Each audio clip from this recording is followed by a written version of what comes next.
Hi all, we will start after 3-4 minutes.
Hi folks, we have Serikbolsyn Malik talking about machine learning.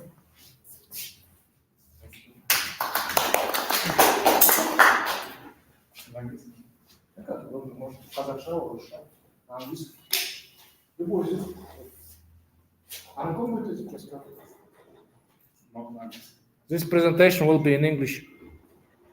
So when you hear the word machine learning, you might recall the consequent word AI, but it's quite inaccurate because AI captures the more broader terms than just machine learning. And machine learning is just a subset of AI.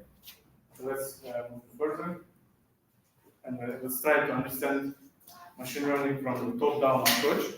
When you analyze from the general perspective to the specialized perspective. So these are the fields in the machine artificial intelligence. Yeah, these are not all fields because artificial intelligence has a lot of fields, and I believe in the last year, like even more fields were created. So basically, first field is machine learning itself. So loosely speaking, first four fields displayed here are all belong to machine learning. Very first one is just simple machine learning when you create models for simple regression and classification tasks. The regression task, you can recall from the econometrics course, and the classification task is quite a new thing, but in general, classification means just classify either a binary classification, yes or no, or multiple classifications. When you classify multiple features, so as you can see here, machine learning has different subfields as supervised learning, unsupervised learning, and the semi-supervised learning. Supervised learning means all rows are labeled, which means that for example, for a regression task, we have a labeled output feature. It's labeled, and the machine learning model trains on the feature on the output label. In unsupervised learning, we don't have output labels. It's just independent variables, and it trains on basically it seeks patterns in the independent variables. One of example is personal component analysis. When model seeks patterns both vertically and horizontally, basically analyzes the variance. Transfer learning means that we modify the pre-trained basis for our downstream task, and we just add some layers to it. So our pre-trained model fits our downstream task better. Yeah. Further, it goes deep learning. In deep learning, we have convolutional neural networks. It's same thing as feed-forward neural networks, but instead of tabular data in convolutional neural networks, we have images, videos, and etc. And the recurrent neural networks means that if feed-forward neural network is one way, I mean, it goes from the input to the output. In the recurrent neural network, it goes both ways. First it goes to the output layer, and then back to the input layer to train better. Transformers, you can recall from the previous lectures when we had Hugging Face. Transformers is a familiar technology for you. So basically, mainly the transformers are used in natural language processing, but we can transform it for our regression tasks. So after deep learning, we have natural language processing. Basically, it's about information retrieval, text classification, and sentiment analysis. Also, we have speech recognition and like speech synthesis, and the dialogue systems as ChatGPT. Basically, they all exploit transformers, computer vision. I have just had computer vision. These fields I don't use use models from these fields because they're mainly used in production. But once I used evolutionary algorithm to come up with best portfolio optimization model. I used particle form optimization.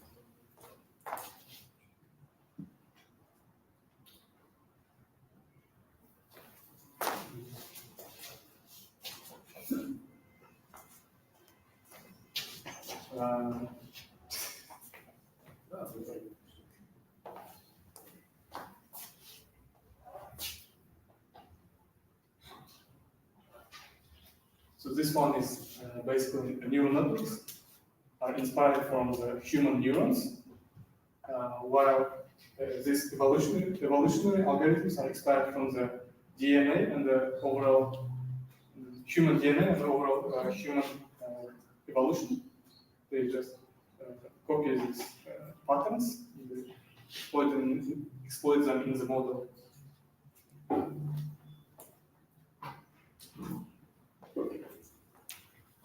What does it look like? Basically, here I showed the general machine learning pipeline, which is ordered in clockwise pattern.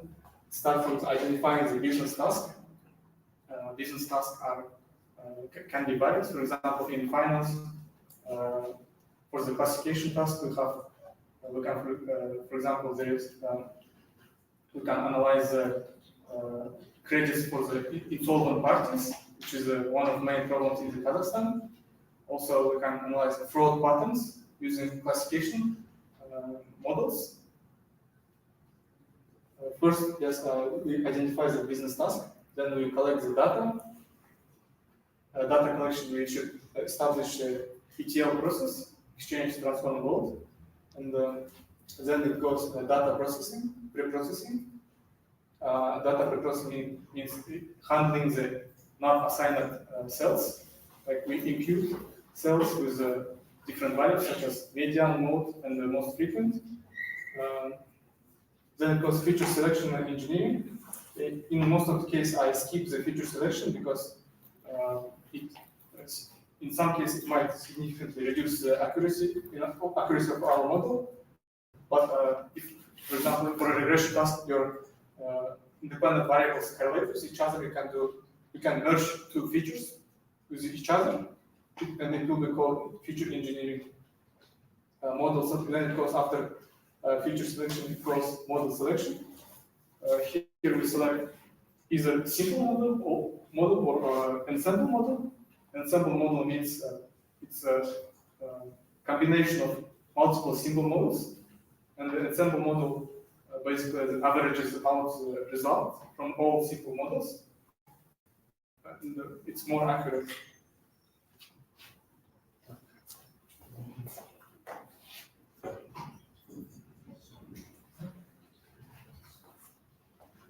For now, just don't pay attention to these borders. I'll classify them in the next slide. Then we train the model. We use training test split.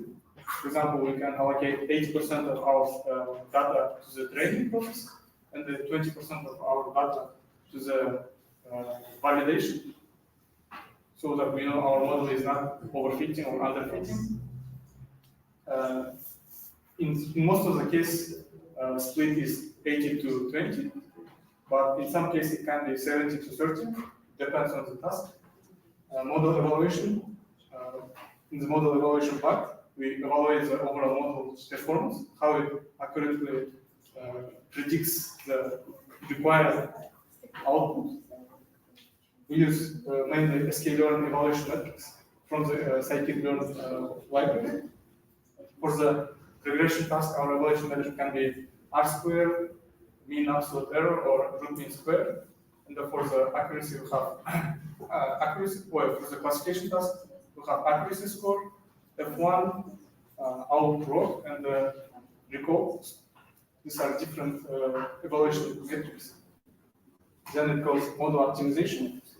We can use features like grid search or randomized search to fine-tune the best, fine-tune the best hyperparameters for the model. Grid search feature belongs to the scikit-learn model deployment. After our model optimization, we deploy our model. Model is deployed through the, I call it connectors, Flask and Django, which connects the front end and the back end. Model monitoring and maintenance is straightforward. We just monitor and monitor model for the losses. For example, if some error occurs, we can detect it at this stage. If the model is successful, in further we just documentation. We just do documentation and save it in some web research page, some research team, for example, etc. Thank you.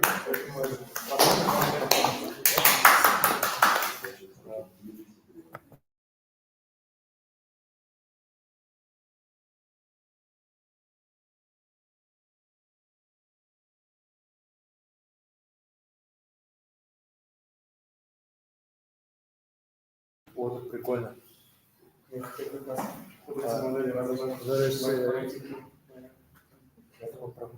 Разбор может есть сейчас онлайн. Сейчас просто JAX. Also JAX description. JAX is a XLA frontend developed by Google. XLA means accelerated linear algebra. It's basically JAX framework that's built on top of NumPy. NumPy, as you know, is used mainly for vectorization. The vectorization means applying formula to all vectors simultaneously, which accelerates our processing. Basically, there are multiple XLA frontends, such as TensorFlow, JAX, and the PyTorch, and we cannot compare them in terms of which is better, which is worse, because they're like apples and oranges.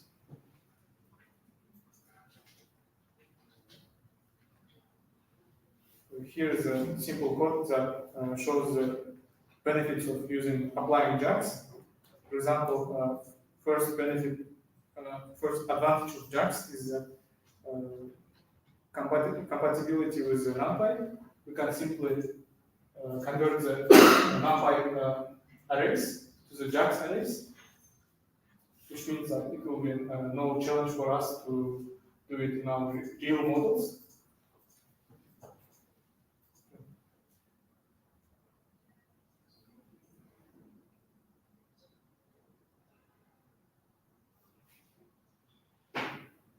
Давайте онлайн пройдем, потому что это доступно, сесть.